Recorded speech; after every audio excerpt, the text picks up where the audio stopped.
talk to just about any big fan of the Sega Genesis, they will probably tell you a great game for the system is Castle of Illusion. At the time though, Sega had a habit of porting its games to both the Sega Game Gear and their Master System, and since they are both essentially the same type of hardware, that was easy. So you can imagine Castle of Illusion got a port to the Master System, and the big question is, how does the 8-bit version compare to the 16-bit? Let's start out with those obvious things up front, like those spiffy graphics. Castle of Illusion on the Genesis has those smooth animated graphics you'd expect from a Disney game on the Genesis. Not nearly as ripped from a movie like Aladdin, but this is an earlier title. Organic tones are subdued like they should be, and the more whimsical scenes have a bright tone. Mickey himself is probably my favorite aspect of the graphical design, the way he walks and rocks back and forth when he's stationary. It is so cartoony and well done, the pure whimsical nature of it makes it hard not to enjoy. Enemies have the same round shape, that ripped from a Disney cartoon style animation. You can see that real well with the ghosts in the third stage. Everything on the background has a decent amount of depth to it as well, keeping the game from looking too flat. The Master System version obviously is a little lower in quality, but they did a great job overall, there is no question. The SMS was a great 8-bit system, and it was an end-of-life release, so in this version the characters still stay large, and it isn't all pixelated or anything like that. You'll certainly notice that the colors are very different. Things are much brighter and flat overall because of limitations in shading. The enemy designs are also just different in general, more simplified but not much. Simplified enough to make them still look good, but certainly recognizable. The backgrounds are also flatter due to limitations. This is to be expected. Unfortunately, they had to cut out Mickey's animations for the most part, and cutscenes. This is probably mostly a memory issue than a hardware problem. I'm sure the small cutscenes wouldn't have been hard to imitate to some degree, but maybe not doing the job half as good was for the best.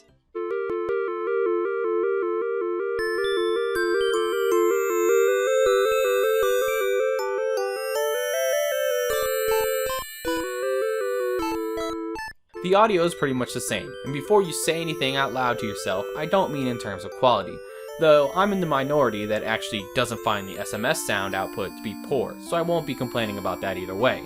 The soundtracks are similar for the most part between the two titles. Though I think the SMS port sounds fine, I think honestly here the Genesis version wins overall. The Genesis version just has a much more musical soundtrack and is more robust in general. Also, the Genesis has more tracks, which has to do with the level design that I'll get into later. Let's listen to a few tracks for comparison.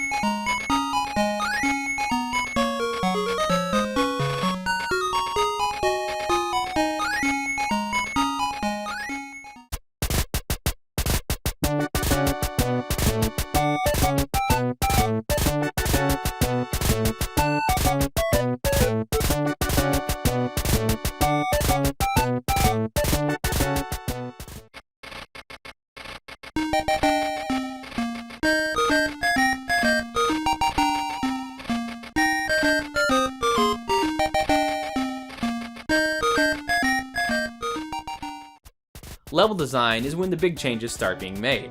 In the Genesis version, the levels are split into smaller sections before getting to the final boss, and are for the most part pretty linear. You in general only really need to go from left to right. You can find a few branching paths and maybe take a high road or low road, but if you stick to the straight and narrow, you usually get to the end all the same. The SMS port, on the other hand, condenses the levels while also expanding them. Instead of going on one path, you actually have to go up, down, left, right, and maybe backtrack a little to find the exit. You may even need to find a key prior to leaving the level, which will also cause you to explore a bit. To add to the challenge of this, each level is timed, so if you don't find your way quick enough, you'll lose a life. For example, check out the second level of each game, in all of its bright, toy box ways. In the Genesis version, you'll just go from the bottom to the top, unlock the door at the bottom. While not a left to right path, it's still a direct linear path. On the SMS version, it's more like a maze with lots of branching paths and hidden areas. There's just much more room for exploration and error than with the Genesis version. The SMS has a cool little feature as well, letting you play the levels out of order. When you start the game, you can pick between 3 doors and play them in the order you want. Then once you beat them, you unlock the next level.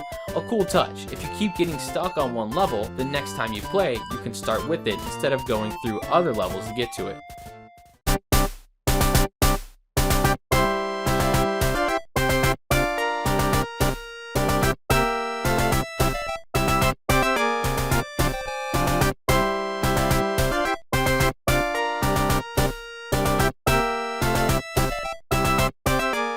The gameplay finishes the rest of the differences, some being minor and some changing the essentials.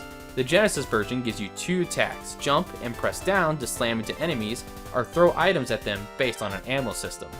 Ammo isn't scarce at all, so throwing the apples or pearls at enemies to take care of them is easy, but you may opt to use the jump more often. You'll actually have to in a few spots to make reaching high up platforms or clear gaps possible, since Mickey bounces a bit after smashing an enemy into sparkles.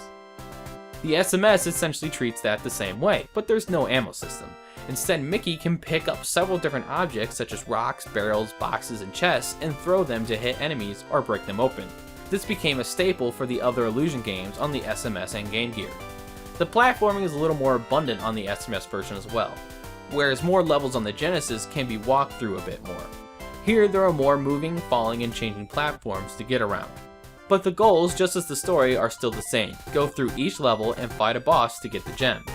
Once you have enough gems, you can defeat the final boss called Miserable and save Minnie.